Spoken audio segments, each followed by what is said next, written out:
حضرات، اب اس شخص کی باری ہے کہ جس کے بارے میں بڑے اطمینان کے ساتھ آپ حضرات کلام سننے کے بعد کہیں گے، اور کلام پڑھنے کے بعد بہت سے لوگوں نے کہا ہے کہ اردو شاعری ایک نئی فضا میں ہم کو لے جا رہی ہے، اور ایسے موضوعات کہ جنہیں غزل کا شاعر چھوتے ہوئے ڈرتا تھا، انہوں نے اپنی فنکارانہ انگلیوں سے چھو دیا تو وہ امر بن گئے۔ بہت سے موضوعات، لوگ یہ کہتے ہیں کہ غزل اتنی مقطر ہو چکی ہے کہ اب اس کے اندر کوئی مزید کشید کی گنجائش نہیں ہے، لیکن فنکار اگر زندہ ہے اور اس کی انگلیوں میں دم ہے، تو جس موضوع کو بھی چھو دیتا ہے اس میں ایک نیا پن آ جاتا ہے۔ اس پس منظر میں نئے نئے موضوعات کہ جنہیں غزل نے ابھی تک اپنے اندر داخل ہونے سے اعتراض کیا تھا، ان موضوعات کے ساتھ تشریف لاتے ہیں ہمارے بہت ہی اہم شاعر جناب منور رانا۔ میں ان سے گزارش کر رہا ہوں کہ وہ تشریف لائیں۔ آپ کی تالیاں ان کا استقبال کر رہی ہیں۔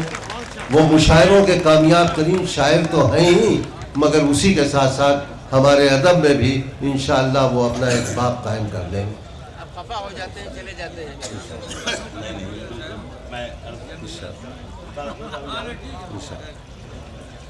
حضرت میں شعر کر رہا ہوں، جو شعر جہاں سے یاد آ رہے ہیں، اس میں رمضان میں مشاعرہ پڑھنا بالکل مدینے میں فلم دیکھنے جیسا معلوم ہوتا ہے، لیکن یہ بھی پیٹ کی خاطر فٹ پاتھوں پر بیچ رہا ہوں تصویریں، میں کیا جانوں روزہ ہے یا میرا روزہ ٹوٹ گیا۔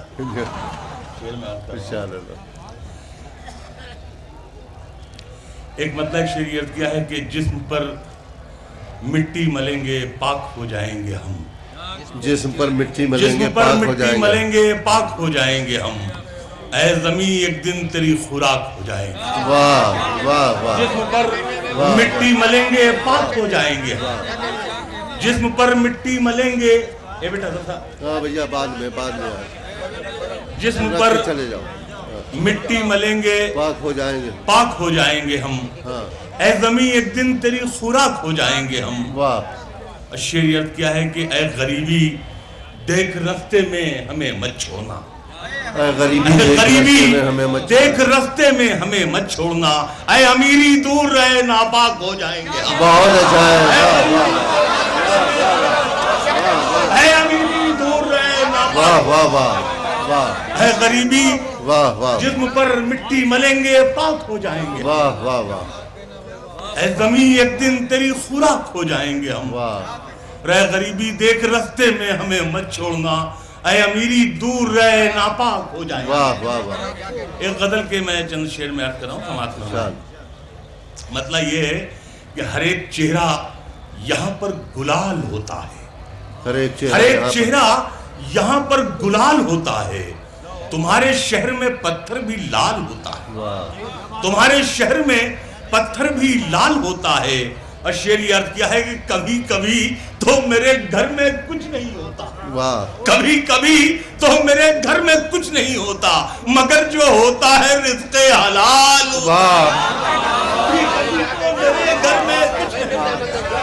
کبھی کبھی تو میرے گھر میں کچھ نہیں ہوتا، مگر جو ہوتا ہے رزق حلال ہوتا ہے، مگر جو ہوتا ہے رزق حلال ہوتا ہے۔ اور کسی حویلی کے اوپر سے مت گزر چڑیا، کسی حویلی کے اوپر سے مت گزر چڑیا، یہاں چھتیں نہیں ہوتی ہے جال ہوتا ہے۔ حویلی کے اوپر سے مت گزر چڑیا، یہاں چھتیں نہیں ہوتی ہیں جال ہوتا ہے، یہاں چھتیں نہیں ہوتی ہیں جال ہوتا ہے۔ اور یہیں پہ امن کی تبلیغ روز ہوتی ہے، یہیں پہ روز کبوتر حلال ہوتا ہے، یہیں پہ امن کی تبلیغ روز ہوتی ہے، یہیں پہ روز کبوتر حلال ہوتا ہے۔ اور شعر آخری عرض کیا ہے کہ میں اپنے آپ کو سید تو لکھ نہیں سکتا، میں اپنے آپ کو سید میں اپنے آپ کو سید تو لکھ نہیں سکتا، اذان دینے سے کوئی بلال ہوتا۔ واہ واہ واہ،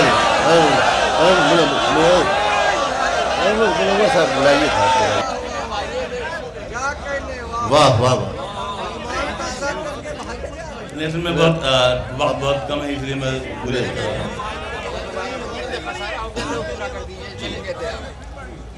کبھی کبھی تو میرے گھر میں کچھ نہیں ہوتا، کبھی کبھی تو میرے گھر میں کچھ نہیں ہوتا، مگر جو ہوتا ہے مگر جو ہوتا ہے رزق حلال ہوتا ہے۔ واہ، اور کسی حویلی کے اوپر سے مت گزر چڑیا، یہاں چھتیں نہیں ہوتی ہیں، ہیں، جال ہوتا ہے۔ یہاں چھتیں نہیں ہوتی ہیں، جال ہوتا ہے۔ اور میں اپنے آپ کو سید تو لکھ نہیں سکتا، اذان دینے سے کوئی بلال ہوتا ہے۔ واہ، اور جو شعر یاد آ رہے ہیں میں عرض کر رہا ہوں، ایک مطلع ایک شعر میں نے یہ عرض کیا ہے کہ مٹی میں ملا دے کہ جدا ہو نہیں سکتا، مٹی میں ملا دے کہ مٹی میں ملا دے کہ جدا ہو نہیں سکتا، اب اس سے زیادہ میں تیرا ہو نہیں سکتا۔ واہ واہ، مٹی میں ملا دے کہ جدا ہو نہیں سکتا، واہ، مٹی میں ملا دے کہ جدا ہو نہیں سکتا، اب اس سے زیادہ میں تیرا ہو نہیں سکتا۔ دہلیز پہ رکھ دی ہیں کسی شخص نے آنکھیں، واہ، دہلیز پہ رکھ دی ہیں کسی شخص نے آنکھیں، روشن کبھی اتنا تو دیا ہو نہیں سکتا، واہ واہ واہ، روشن کبھی اتنا تو دیا ہو نہیں سکتا۔ واہ دہلیز پہ رکھ دی ہیں کسی شخص نے آنکھیں، واہ، روشن کبھی اتنا تو دیا ہو نہیں سکتا۔ اور یہ شعر میں دیوا میں عرض کر رہا ہوں، سماعت فرمائیں، روشن کبھی اتنا تو دیا ہو نہیں سکتا۔ اے موت مجھے تو نے مصیبت سے نکالا، اے موت مجھے تو نے مصیبت سے نکالا، صیاد سمجھتا تھا رہا ہو نہیں سکتا۔ واہ واہ، اے موت مجھے تو نے مصیبت سے نکالا، صیاد سمجھتا تھا رہا ہو نہیں سکتا۔ میں چند اشعار میں اور عرض کر رہا ہوں، مطلب میں نے یہ کیا ہے کہ دنیا تیری رونق سے میں اب اوب رہا ہوں، دنیا تیری رونق سے میں اب اوب رہا ہوں، تو چاند مجھے کہتی تھی میں ڈوب رہا ہوں۔ واہ، دنیا تیری رونق سے میں اب اوب رہا ہوں، تو چاند مجھے کہتی تھی میں ڈوب رہا ہوں، اب کوئی شناسا بھی دکھائی نہیں دیتا، اب کوئی شناسا بھی دکھائی نہیں دیتا، برسوں میں اسی شہر کا محبوب رہا ہوں۔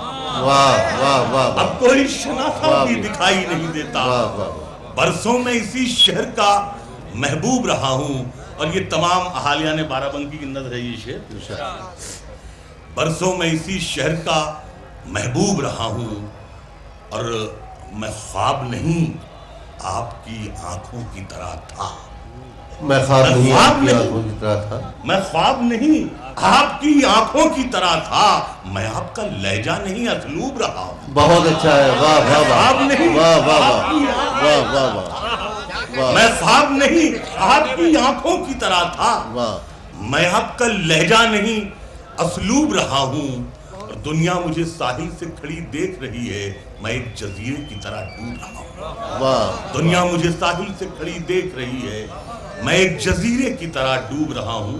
اور حضرت یہ غزل کے 3-4 شعر کی مورد ہے، مطلب یہ کیا ہے کہ میری خواہش ہے کہ میں پھر سے فرشتہ ہو جاؤں، میری خواہش ہے کہ میں پھر سے فرشتہ ہو جاؤں، ماں سے اس طرح لپٹ جاؤں کہ بچہ ہو جاؤں۔ واہ واہ واہ، میری خواہش ہے کہ میں پھر سے فرشتہ ہو جاؤں، ماں سے اس طرح لپٹ جاؤں کہ بچہ ہو جاؤں، کم سے کم بچوں کے ہونٹوں کی ہنسی کی خاطر، کم سے کم بچوں کے ہونٹوں کی ہنسی کی خاطر ایسی مٹی میں ملانا کہ کھلونا ہو جاؤں۔ واہ واہ واہ، کم سے کم کیا بات، بچوں کے ہونٹوں کی، کیا کہنا بھائی، سبحان اللہ، کم سے کم بچوں کے ہونٹوں کی ہنسی کی خاطر ایسی مٹی میں ملانا کہ کھلونا ہو جاؤں۔ اور شعر یہ عرض کیا ہے کہ چاراگر تیری مہارت پہ یقین ہے لیکن، چاراگر تیری مہارت پہ یقین ہے لیکن، کیا ضروری ہے کہ ہر بار میں اچھا ہو جاؤں۔ واہ واہ، چاراگر تیری مہارت پہ یقین ہے لیکن، کیا ضروری ہے کہ ہر بار میں اچھا ہو جاؤں۔ اور شعر یہ عرض کیا ہے کہ سوچتا ہوں تو چھلک اٹھتی ہیں آنکھیں لیکن، سوچتا ہوں تو چھلک اٹھتی ہیں آنکھیں لیکن، تیرے بارے میں نہ سوچوں تو اکیلا ہو جاؤں۔ سوچتا ہوں تو چھلک اٹھتی ہیں آنکھیں لیکن، تیرے بارے میں نہ سوچوں تو اکیلا ہو جاؤں۔ اور شعر آخری عرض کیا ہے کہ شاعری کچھ بھی ہو رسوا نہیں ہونے دیتی، واہ شاعری کچھ بھی ہو رسوا نہیں ہونے دیتی، میں سیاست میں چلا جاؤں تو ننگا ہو جاؤں۔